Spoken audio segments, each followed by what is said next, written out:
Your son is a failure.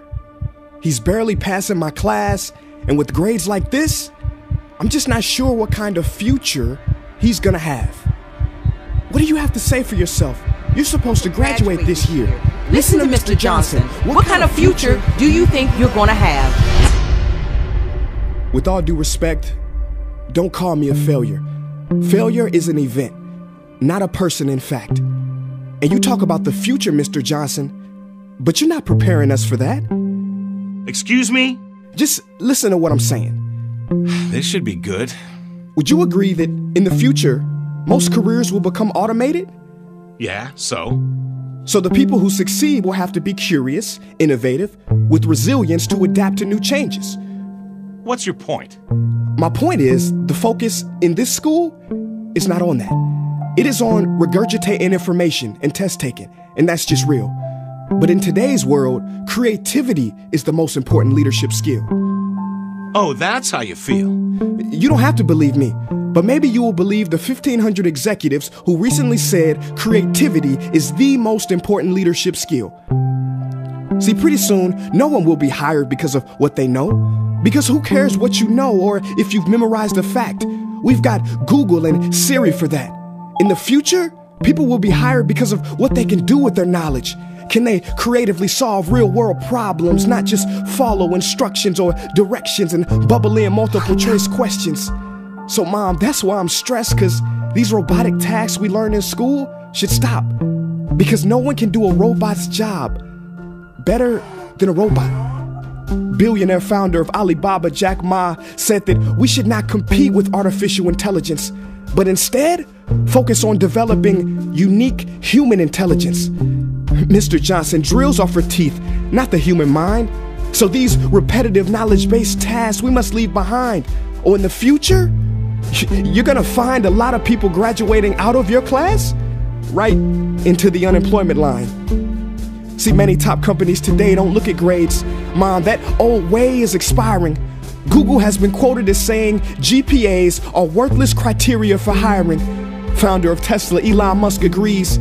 So I say this with unease and sorrow. If you continue to teach today as you taught yesterday, then you rob us students of tomorrow. Mr. Johnson, I'm gonna keep it real with you. Sometimes sitting in your class is tough. I'm constantly thinking, if I don't look up at the clock, maybe it'll speed up. So I listen to you do my work and pay attention, feeling like an hour had to have gone by, but it was only 3 minutes. So if you wonder why we're bored in class, look, you wanna get a kid to hate reading? Give them this, a school textbook. And some people think it's our fault, and that hurts me. They say you can lead a horse to water, but you can't make him drink. And to that I say no. Firstly, you can put salt in that horse's hay and make him thirsty. And if you bring joy in your classroom, you can make any bad student nerdy. As he or she discovers the beauty of truly learning. Mr. Johnson, I mean no disrespect. You have the most important job on this planet. You build, create, and save lives.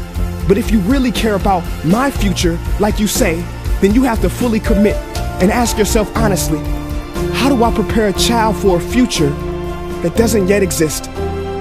Here's a hint. The answer is not found in this. It's using this and this.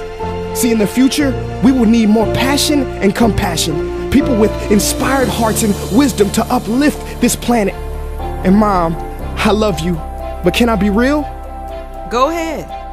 You want to know one of the biggest factors for childhood success? It's not IQ.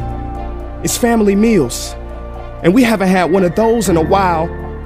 See, I know sometimes you don't feel proud, because I may not be a straight A student, but I'm not stupid. These tests may be 70% of my grade, but they're 0% of my future. But don't worry, I'll pass this class and get through this. But I need you to give me the space I need to be me and live true. Because the best feeling in the world is that your own parents get you. There's a passage in a book called The Prophet by Khalil Gibran. And if you don't mind, I'd love to share it with you. Go ahead. See, he says, your children are not your children. They are the sons and daughters of life longing for itself. They come through you, but not from you. And though they are with you, they do not belong to you.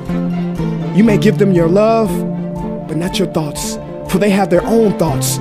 You may house their bodies, but not their souls, for their souls dwell in the house of tomorrow. So, Mom, I'd appreciate it if you give me the love that I need to pursue my dreams.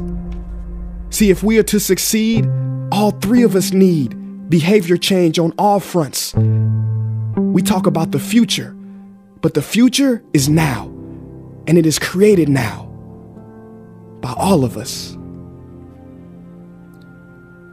I've never heard you speak like that before.